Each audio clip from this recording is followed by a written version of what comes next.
ಈಗಾಗಲೇ ಸಂಚಿಕೆ ಏನು ಯಾವ ಕಾರಣಕ್ಕೆ ಸಂಚಿಕೆ ಅಂತ ಹೇಳ್ತಾ ಇದ್ದೀನಿ ಅಂತ ಹೇಳಿದರೆ, ಇದು ಸಚಿವ ಸಂಪುಟದ ವಿಸ್ತರಣೆಗೆ ಸಂಬಂಧಪಟ್ಟ ಹಾಗೆ. ಎಷ್ಟು ಸಂಚಿಕೆಗಳಾಗಬೇಕ್ರಿ? ಒಂದಲ್ಲ ಎರಡಲ್ಲ, 2 ತಿಂಗಳಾದರೂ ಕೂಡ ಡಿ ಕೆ ಶಿವಕುಮಾರ್ ಮುಖ್ಯಮಂತ್ರಿಯಾಗಿ ಇನ್ನೂ ಕೂಡ ಖಾತೆ ಹಂಚಿಕೆ ಬಗ್ಗೆನೇ ಚರ್ಚೆ ಮಾಡ್ತಾ ಇದ್ದೀವಿ. ಒಂದು ಕಡೆ ಸಚಿವರಿಗೆ ಇಂಥದ್ದೇ ಖಾತೆ ಬೇಕು, ಕೊಟ್ಟ ಮೇಲೆ ಇದು ಬೇಡ ಅದು ಬೇಕು, ಹೀಗೆಲ್ಲ ಆಗ್ತಾ ಇದೆ. ಇದಕ್ಕೆ ಪ್ರಮುಖ ಕಾರಣ ಏನು ಎತ್ತ ಲೇಟೆಸ್ಟ್ ಅಪ್ಡೇಟ್ಸ್ ಏನು ಒಂದೊಂದಾಗಿ ನೋಡ್ತಾ ಹೋಗೋಣ. Let's fire the news now. ಸಚಿವರಿಗೆ ಕೊನೆಗೂ ಖಾತೆ ಹಂಚಿಕೆ ಮಾಡಿದ ಡಿ ಕೆ ಶಿ.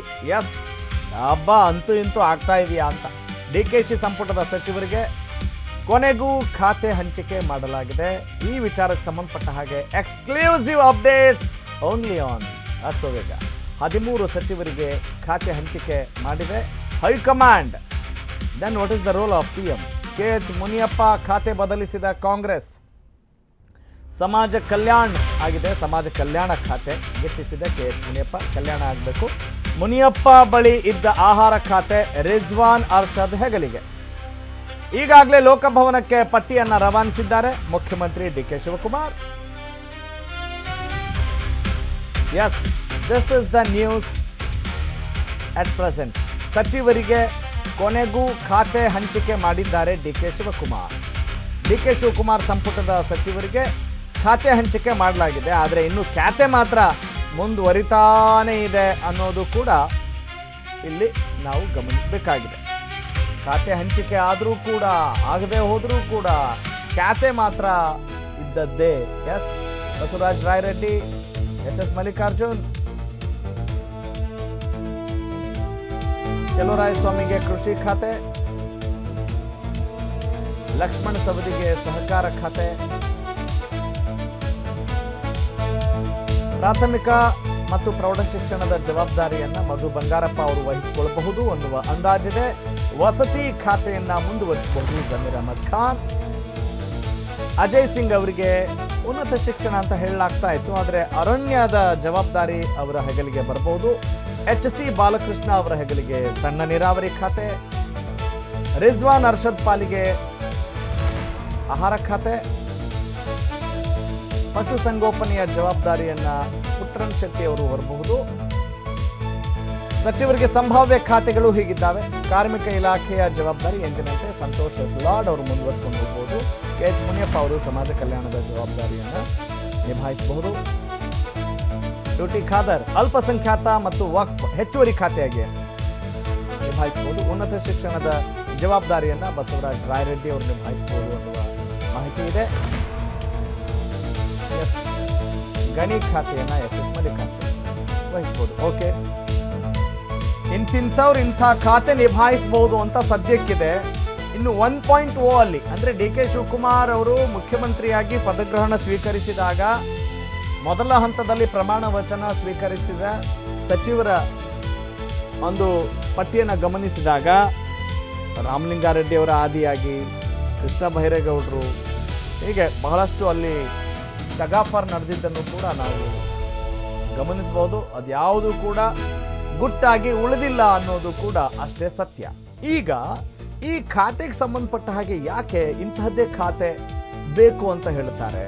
ಒಂದು ಅವರ ಆಸಕ್ತಿ, ಅಂದ್ರೆ ಆ ಖಾತೆ ಮೇಲಿರುವಂತಹ ಆಸಕ್ತಿ. ಇನ್ನೊಂದು ಆ ಖಾತೆಯಿಂದ ಏನೆಲ್ಲ ಲಾಭಗಳಾಗ್ಬೋದು, ಯಾವೆಲ್ಲ ಪ್ರಯೋಜನಗಳಾಗ್ಬೋದು. ಅತಿ ಹೆಚ್ಚು ಪ್ರಯೋಜನ, ನಾನು ಎಷ್ಟು ಇನ್ವೆಸ್ಟ್ ಮಾಡಿದ್ದೀನಿ, ಇನ್ನು ಎಷ್ಟು ನಾನು ಪಡೆದುಕೊಳ್ಳಬಹುದು, ಎಲ್ಲ ಆಯಾಮಗಳಲ್ಲಿ ಪ್ರಯೋಜನ ಅಂದರೆ ನೀವು ಕೋಟ್ ಅದು ಯಾವ ರೀತಿ ಪ್ರಯೋಜನ ಅಂತ ನಿಮಗೆ ಬಿಟ್ಟಂಥ ವಿಚಾರ ಅಂತ ಹೇಳ್ತಾ ನಾವು ಲೆಟ್ಸ್ ಗೋ ಫಾರ್ ಫೋನೋ. ನನ್ನ ಕಲೀಗ್, ನಮ್ಮ political correspondent Deepa Kukkuwada is on phone.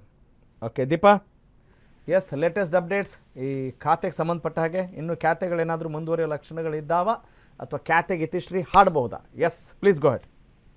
Raghu Surya, ಒಂದಿಷ್ಟು ಅಂದ್ರೆ ಸ್ಪೆಷಲಿ ಒಂದು ಖಾತೆ ವಿಚಾರವಾಗಿ ಒಂದು ಲೇಟೆಸ್ಟ್ ಏನು ಅಂತಂದ್ರೆ, ಸದ್ಯದ ಮಟ್ಟಿಗೆ ಈ ಒಂದು ಖಾತೆ ಇವತ್ತೇ ಹಂಚಿಕೆ ಆಗುತ್ತೆ ಅನ್ನುವಂತಹದ್ದು, ಇನ್ನೇನು ರಾಜಭವನಕ್ಕೆ ಪಟ್ಟಿ ಹೋಗುತ್ತೆ ಅನ್ನುವಂತಹದ್ದು ಕೂಡ ಇದೆ. ಆದ್ರೆ ಅದು ಎಷ್ಟರ ಮಟ್ಟಿಗೆ ಸರಿ ಸುಳ್ಳು ಅನ್ನುವಂತಹದ್ದು ಯಾವುದೇ ಕ್ಲಾರಿಟಿ ಇಲ್ಲ. ಕಾರಣ ಹೈಕಮಾಂಡ್ ನಾಯಕರು ಓಕೆ ಅಂದ ನಂತರವೇ ಎಲ್ಲವೂ ಕೂಡ ಮುಗಿಬೇಕು. ಅವರು ಅಲ್ಲಿಂದ ಪಟ್ಟಿ ಕಳಿಸಿದ ನಂತರವೇ ಅವ್ರು ಹೈಕಮಾಂಡ್ ಅದು ಇನ್ನೂ ಓಕೆ ಅಂದಿಲ್ವಾ ರಾಜ್ಯಭವನಕ್ಕೂ ದೀಪಾ? ಕೂಡ, ಅಂದ್ರೆ ಲೋಕಭವನಕ್ಕೂ ಕೂಡ ಹೋಗ್ಬೇಕು.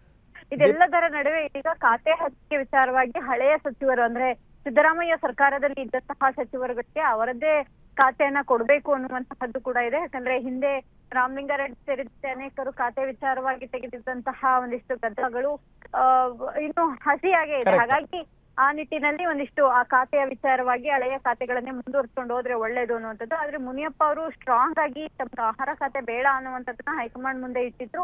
ಬಹುತೇಕವಾಗಿ ಬದಲಾಗುತ್ತೆ ಅನ್ನುವಂಥದ್ದಾದ್ರೂ ಕೂಡ ಇನ್ ಕೇಸ್ ಮುನಿಯಪ್ಪ ಅವರಿಗೆ ಬದಲು ಮಾಡಿ ಏನಾದ್ರೂ ಖಾತೆಯನ್ನ ಕೊಟ್ರೆ ಅದು ಇನ್ನೊಂದು ಹಂತದ ಚರ್ಚೆ ಮತ್ತೆ ಗದ್ದಲಕ್ಕೆ ಕಾರಣ ಆಗುತ್ತೆ. ಯಾಕಂದ್ರೆ ರಾಮಲಿಂಗಾರೆಡ್ಡಿ ಅವರು ರಾಜೀನಾಮೆಯನ್ನ ಕೊಟ್ಟು ಅದನ್ನ ವಾಪಸ್ ತೆಗೆದುಕೊಳ್ಳುವ ಮಟ್ಟಿಗೆ ಹೋದ್ರೂ ಕೂಡ ಖಾತೆ ಬದಲಾವಣೆ ಮಾಡೋದಕ್ಕೆ ಹೈಕಮಾಂಡ್ ಆಗ್ಲಿ ರಾಜ್ಯದ ನಾಯಕ ಸಿಎಂ ಆಗ್ಲಿ ಮಾಜಿ ಸಿಎಂ ಆಗ್ಲಿ ಕೆಟ್ಕೊಂಡಿರ್ಲಿಲ್ಲ. ಹಾಗಾಗಿ ಮುನಿಯಪ್ಪ ಅವರಿಗೆ ಬದಲಾಗುತ್ತೆ ಅನ್ನುವಂತಹದ್ರಲ್ಲಿ ಯಾವುದೇ ಸ್ಪಷ್ಟತೆ ಇಲ್ಲ. ಆದ್ರೆ ಅವರು ಪಟ್ಟಿಡಿದಿರೋದು ನಿಜ, ಬದಲಾಗ್ಲೇಬೇಕು ಅನ್ನುವಂತಹದ್ದು.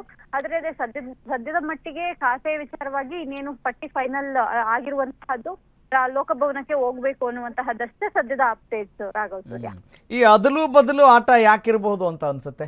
ಈಗ ಒಂದು ಖಾತೆ ಕೊಡಲಾಗಿದೆ, what is your analysis crisp ಆಗಿ, ಕ್ವಿಕ್ ಆಗಿ? ಒಂದು ತಮ್ಗೆ ಹಿಂದೆ ಇದ್ದಂತಹ ಖಾತೆಗಳ ವಿಚಾರವಾಗಿ ಕೂಡ ಒಂದಿಷ್ಟು ಜನ ಅಂದ್ರೆ ಸಿದ್ದರಾಮಯ್ಯ ಸರ್ಕಾರದಲ್ಲಿ ಒಂದಿಷ್ಟು ಜನ ಅಸಮಾಧಾನ ಇತ್ತು. ತಮಗೆ ಈ ಖಾತೆ ಬೇಡ, ನಾವು ಸೀನಿಯರ್ಗಳಿದ್ದೇವೆ, ನಮಗೆ ಪ್ರಬಲ ಖಾತೆಗಳು ಬೇಕು, ನಾವು ಕೇಳಿದಂತಹ ಖಾತೆಗಳನ್ನ ಮಾತ್ರ ಕೊಡಿ, ನಾವು ಗೆಲ್ಲಿಸ್ಕೊಂಡ್ ಬಂದಿದೀವಿ ಅಥವಾ ಅಕ್ಕಪಕ್ಕದ ಕ್ಷೇತ್ರಗಳನ್ನು ಕೂಡ ಗೆಲ್ಸ್ಕೊಂಡ್ ಬರೋ ಶಕ್ತಿ ನಮ್ಮಲ್ಲಿದೆ ಅನ್ನುವಂತಹದನ್ನ ಕ್ಲೈಮ್ ಮಾಡಿದ್ದಿದೆ. ಈಗ ಮುನಿಯಪ್ಪ ಅವರು ಕೂಡ ಈ ಒಂದು ಕ್ಲೈಮ್ ಅನ್ನ ಮುಂದುವರ್ಸಿದ್ದಾರೆ. ಆದ್ರೆ ಹೈಕಮಾಂಡ್ ಅದ್ಯಾವುದಕ್ಕೂ ಕೂಡ ಸೊಪ್ಪಾಕಿಲ್ಲ. ರಾಹುಲ್ ಗಾಂಧಿ ಅವರೇ ನೇರವಾಗಿ ಹೇಳೋದು, ಐ ನೋ ಎವ್ರಿಥಿಂಗ್ ಮುನಿಯಪ್ಪಾಜಿ ಅನ್ನುವಂತಹ ಮಾತನ್ನ ಯಾವಾಗ ಹೇಳಿದ್ರು ಆಗ ಸೈಲೆಂಟ್ ಆದ್ರು ಅನ್ನುವಂತಹದ್ದು ಕೂಡ ಚರ್ಚೆಯಲ್ಲಿದೆ. ಆದ್ರೆ ಈ ಅದಲು ಬದಲು ವಿಚಾರ ಇಷ್ಟೇ, ತಾವು ಸಮರ್ಥರಿದ್ದೇವೆ, ತಾವು ಸೀನಿಯರ್ಗಳಿದ್ದೇವೆ, ನಾವು ಕೇಳಿದಂತಹದನ್ನ ಕೊಡಿ ಅನ್ನುವಂತಹದ್ದಷ್ಟೇ ಸದ್ಯಕ್ಕಿರುವಂತಹ ಕ್ಲೈಮ್. ಅದನ್ನ ಕೆ ಶಿವಕುಮಾರ್ ಯಾವ ರೀತಿ ನಿಭಾಯಿಸ್ತಾರೆ ಅನ್ನುವಂತಹದ್ದು ಇಲ್ಲಿ ಮುಖ್ಯವಾಗುತ್ತೆ. Raghav Surya, got it, thank you Deepa. Okay, ನನ್ನ ಕಲೀಗ್ ದೀಪಾ ಹೇಳ್ತಾ ಇದ್ರಲ್ಲ, ಪ್ರಬಲ ಖಾತೆ, ಪ್ರಬಲ ಅನ್ನೋದನ್ನ ಕೋಟ್ ಅಂದರೆ ಯಾವ ಆಯಾಮದಲ್ಲಿ ಪ್ರಬಲ ಅನ್ನೋದನ್ನ ನೀವು ಯೋಚನೆ ಮಾಡಿ.